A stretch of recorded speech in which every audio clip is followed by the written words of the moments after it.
Qui aurait pu deviner qu'en octobre, Catherine Deneuve, l'une des grandes actrices du cinéma français et une icône de la mode du XXe siècle, célébrerait ses 81 ans?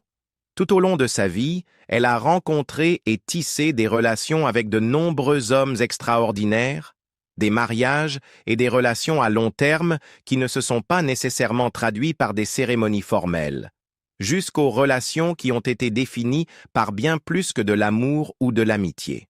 Chacune de ces relations a laissé une empreinte significative sur sa vie. Mais maintenant, avec quelques mèches grises dans ses cheveux, une révélation surprenante a émergé. Parmi toutes ces relations, il y a un homme qu'elle ne pourra jamais oublier, celui qu'elle admet être l'amour de sa vie. Explorons cette histoire d'amour spéciale de Catherine Deneuve dans la vidéo d'aujourd'hui. Une histoire d'amour qui a marqué ses débuts de carrière. La première relation publique de Catherine Deneuve a commencé une soirée au début des années 1960 au Happy Club à Paris, un lieu de rencontre pour les artistes, acteurs et intellectuels. Deneuve, alors âgée de 17 ans, avait accompagné sa sœur aînée, l'actrice Françoise d'Orléac, au club. Roger Vadim, alors âgé de 32 ans et déjà un réalisateur renommé après le succès de Et Dieu créa la femme, était marié à l'actrice danoise Annette Strøyberg à l'époque. L'attention de Vadim s'est immédiatement tournée vers Deneuve. Sa beauté, décrite comme élégante, presque inaccessible, l'a captivée. Vadim, se souvenant de leur première rencontre, a écrit plus tard « Elle était un mystère, une force de la nature dans un cadre fragile, avec un feu intérieur impossible à ignorer. » Vadim et Deneuve ont rapidement entamé une relation, marquant le début d'une période formatrice pour Deneuve, qui commençait à peine sa carrière. Vadim est devenu à la fois son amant et son mentor, lui faisant découvrir le monde du cinéma et l'encourageant à poursuivre sérieusement sa carrière d'actrice. En 1963, il l'a dirigé dans Vice et Vertu. Bien que le film n'ait pas connu un grand succès commercial ou critique, il a constitué le premier rôle majeur de Deneuve sous la direction de Vadim.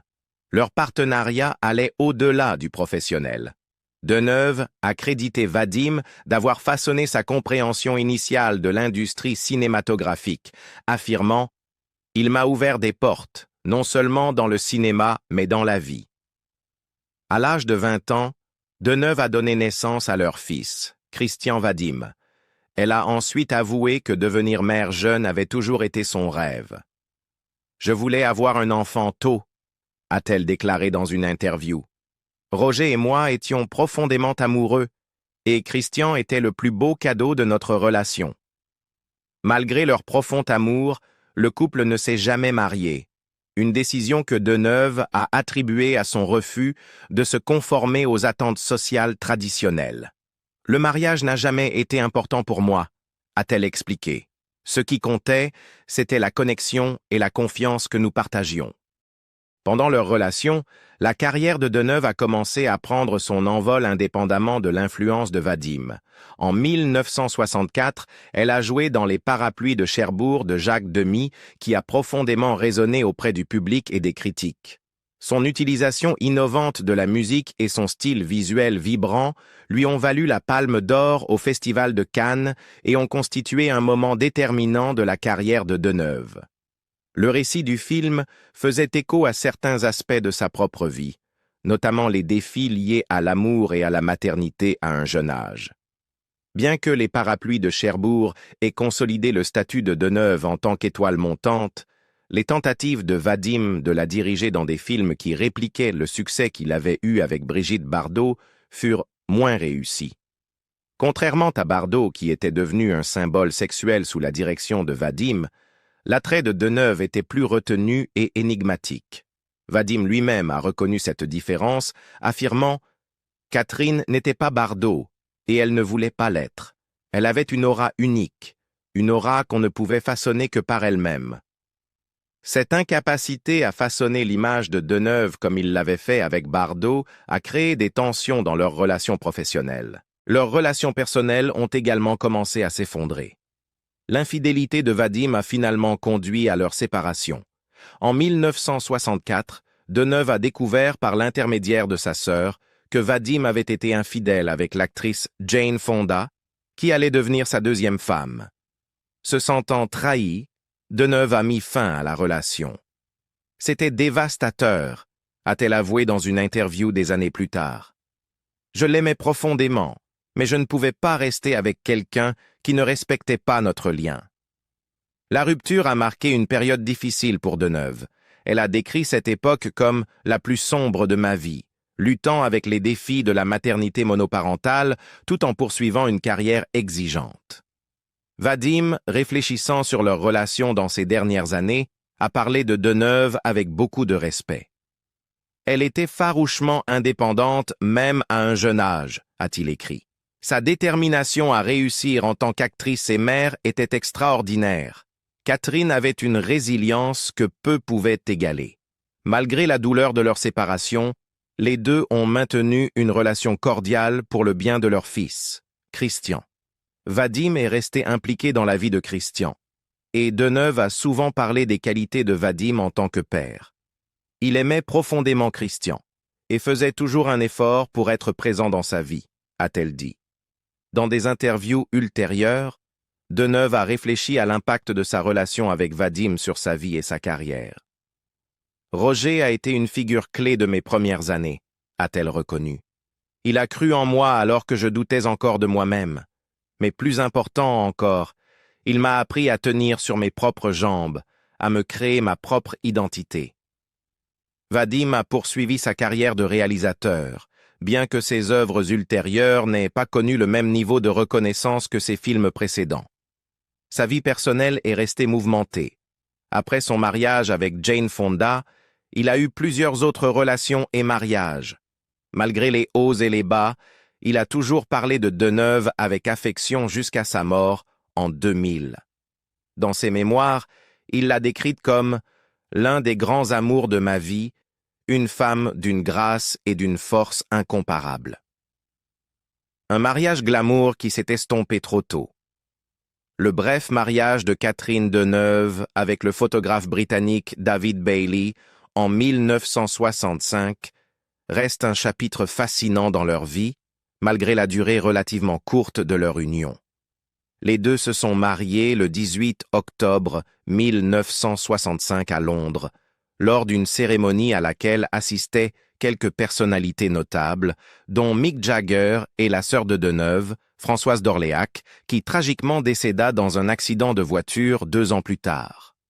À l'époque, Deneuve venait de mettre fin à sa relation avec Roger Vadim et Bailey, âgé de 27 ans, était déjà une figure de proue de la scène de la mode londonienne. Leur mariage, cependant, fut marqué par des défis importants, principalement dus à une barrière linguistique, Bailey n'ayant jamais appris le français, tandis que Deneuve, souvent décrite comme « trop fatiguée » pour parler anglais, trouvait peu à dire. Cette division entre eux serait le principal facteur derrière leur séparation en 1967, seulement 2 ans après leur mariage. Dans ses réflexions sur leur mariage, Bailey raconta un jour que Deneuve l'avait appelé après leur divorce et lui avait dit « C'est génial, nous avons divorcé aujourd'hui ». Bailey répondit « C'est génial ?» Elle répondit « Oui, cela signifie que maintenant nous pouvons être amants. » Cet échange léger capturait l'essence de leur relation, un lien qui, bien que de courte durée en tant que mariage, resta amical. Bien que le mariage ait pris fin, Deneuve, qui était devenue une figure iconique du cinéma français grâce à des rôles dans des films comme Belle de jour et Repulsion, choisit de ne pas se remarier. Bailey, quant à lui, continua à capturer certaines des photographies les plus emblématiques des années 60, consolidant ainsi sa place dans l'histoire. Le couple, autrefois un symbole glamour des années 60, s'était éloigné, leur vie personnelle reflétant la nature éphémère de l'époque qu'ils avaient contribué à définir. Une biographie non autorisée de Deneuve dressa le portrait d'une femme qui, malgré sa beauté saisissante, luttait contre la solitude et un désir de vie privée. La biographie suggérait que la quête d'indépendance de Deneuve avait un prix, la présentant comme une figure plus complexe et moins heureuse que l'image glamour et distante, souvent associés à elle. Les souvenirs de Bailey sur leur temps passé ensemble reflétaient ce sentiment, notant que bien que leur mariage n'ait pas été particulièrement triste, il n'a tout simplement pas fonctionné en raison de la distance croissante entre eux, tant physiquement qu'émotionnellement. Une passion qui a duré au-delà du mariage. Au début des années 70, Catherine Deneuve se retrouva à nouveau plongée dans l'amour avec Marcello Mastroianni. La relation entre Catherine Deneuve et Marcello Mastroianni a toujours suscité un grand intérêt public, en grande partie en raison de leur alchimie indéniable et de la nature dramatique de leur histoire. Bien qu'ils ne se soient jamais mariés, leur relation demeure l'une des plus commentées de l'histoire du cinéma français et italien. Leurs chemins se croisèrent pour la première fois sur le tournage de That's the Way It Is, un film dans lequel ils étaient castés en tant que couple en deuil après la perte de leur enfant.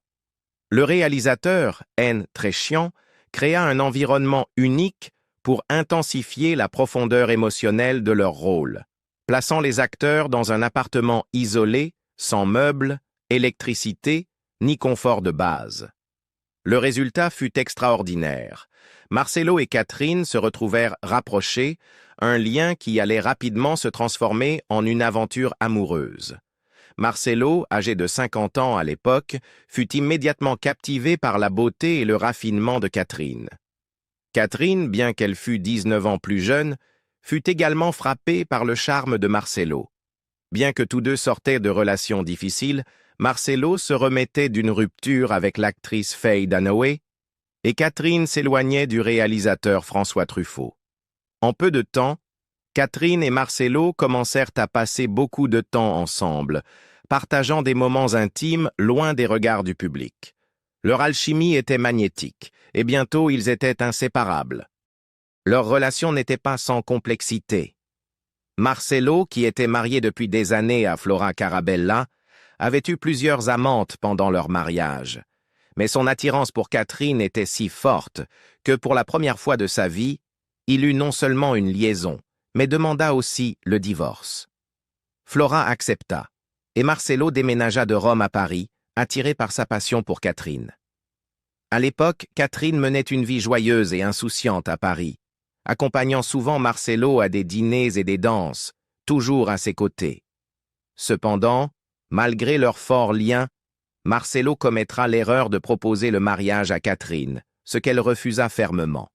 Sa réponse fut simple mais décisive. Non. Catherine fit ses valises et partit. Marcello, ne voulant pas abandonner, retourna à Rome. Mais il ne tarda pas à réaliser qu'il ne pouvait pas vivre sans elle.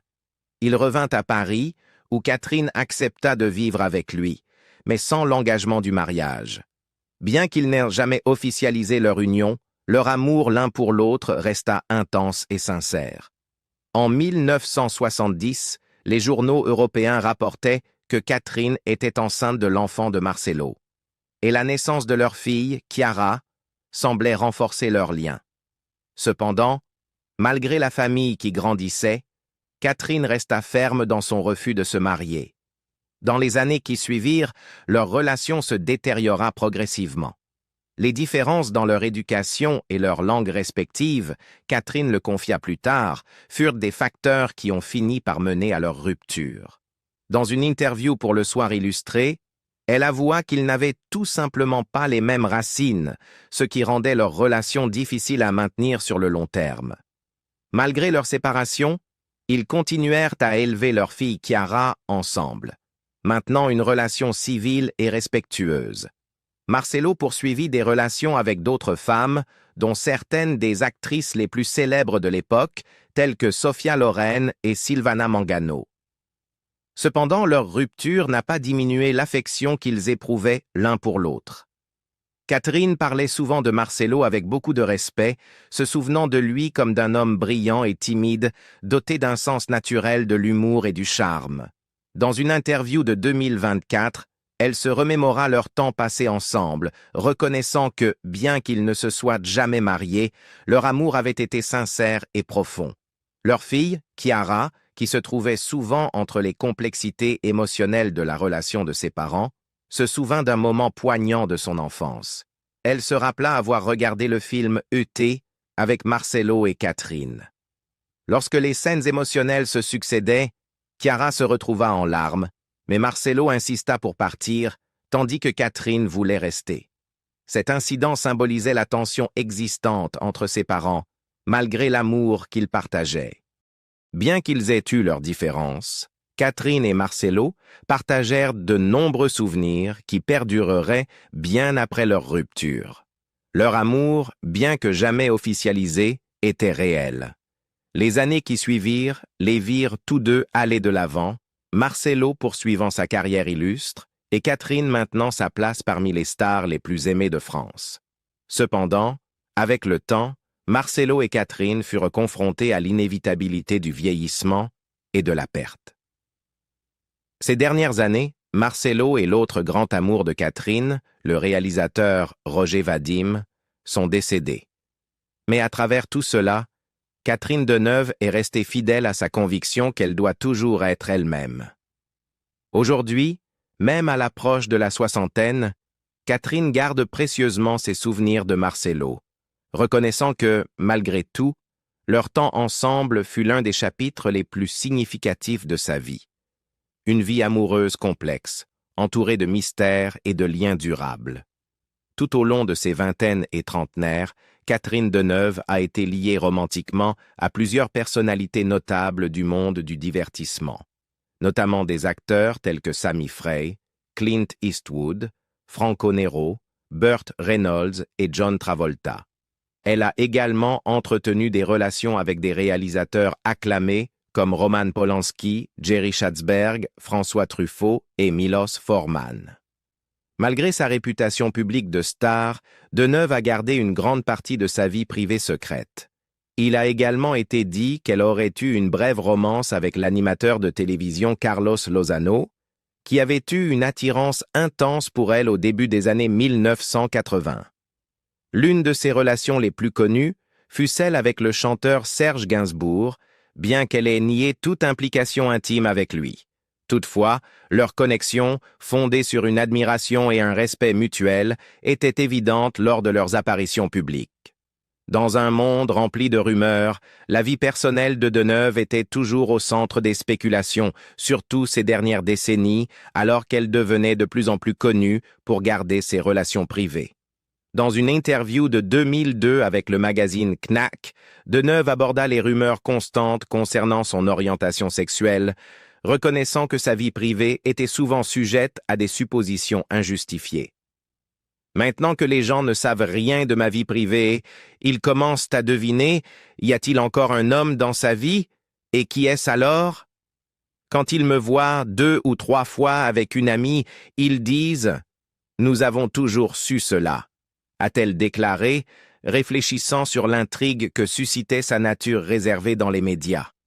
L'un des aspects les plus significatifs mais cachés de sa vie amoureuse fut son lien de longue date avec la rockstar française Johnny Hallyday. Leur connexion commença en 1961, lorsqu'ils étaient adolescents, et bien qu'ils n'aient jamais officiellement déclaré une relation amoureuse, leur affection mutuelle dura plus de 5 décennies. Hallyday, dans ses mémoires Destroy, la désigna sous le nom de Lady Lucille. Un code pour la femme qui resta une figure centrale dans sa vie malgré leurs contacts sporadiques. Leurs liens ne se rompit jamais totalement, même lorsqu'ils eurent d'autres relations.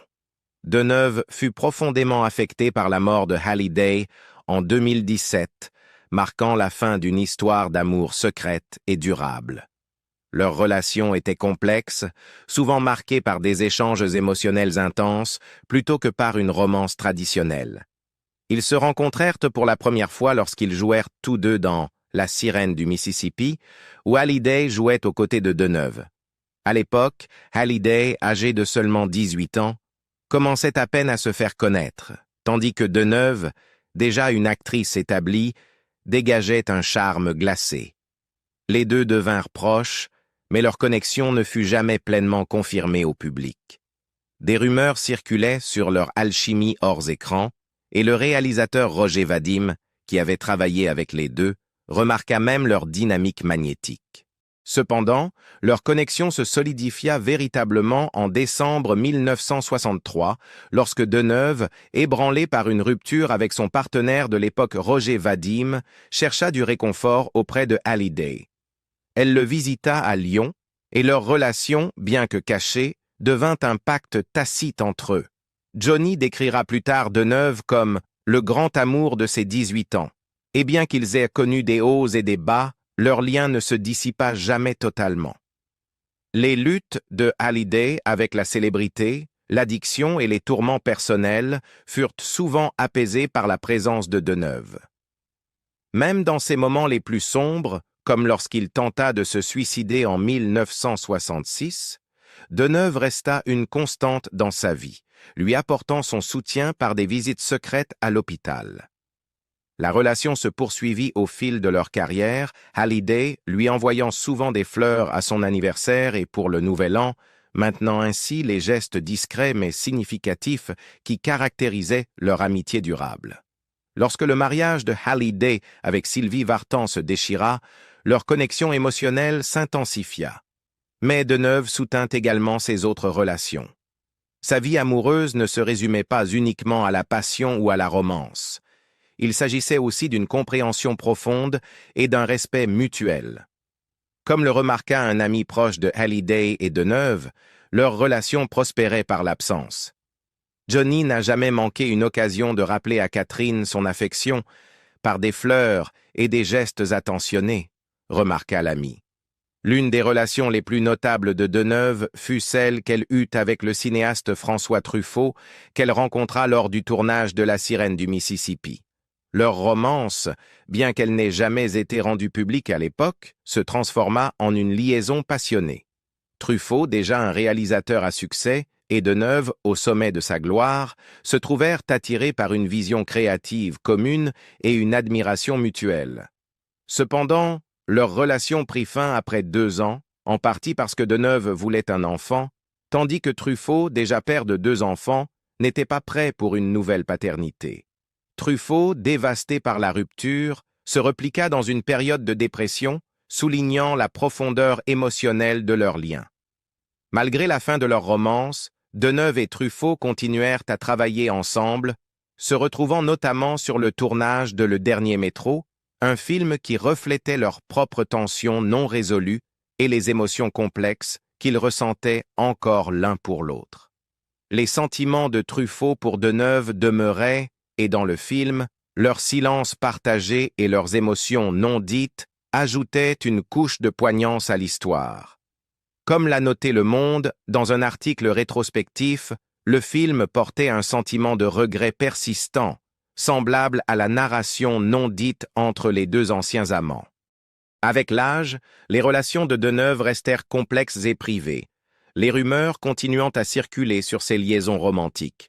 Elle continua d'être liée à d'autres hommes, certains bien plus âgés qu'elle, car elle préférait la compagnie d'hommes plus âgés qui lui offraient une sorte de connexion émotionnelle différente. À travers tout cela, Deneuve conserva son charme et sa présence énigmatique, restant l'une des icônes culturelles les plus durables de la France. Catherine Deneuve a un jour déclaré « J'ai toujours aimé détruire les stéréotypes, et je ne cherchais pas les chemins faciles, je voulais juste vivre et aimer. Au nom de l'amour, j'étais prête à détruire même ma réputation. » Ces mots reflètent son véritable esprit. Vivre pleinement, aimer de tout cœur, et ne jamais avoir peur de briser les stéréotypes sociaux. Chaque relation, qu'elle soit courte ou longue, a contribué à rendre sa vie plus vibrante. Catherine ne cherche pas seulement l'amour, elle ose vivre pleinement, expérimenter et profiter de chaque moment. Alors, selon vous, quel est l'homme que Catherine Deneuve a le plus aimé tout au long de sa vie? Laissez votre réponse dans la section des commentaires et n'oubliez pas de liker et partager cette vidéo pour que vos amis découvrent d'autres histoires intéressantes de légendes comme Catherine Deneuve.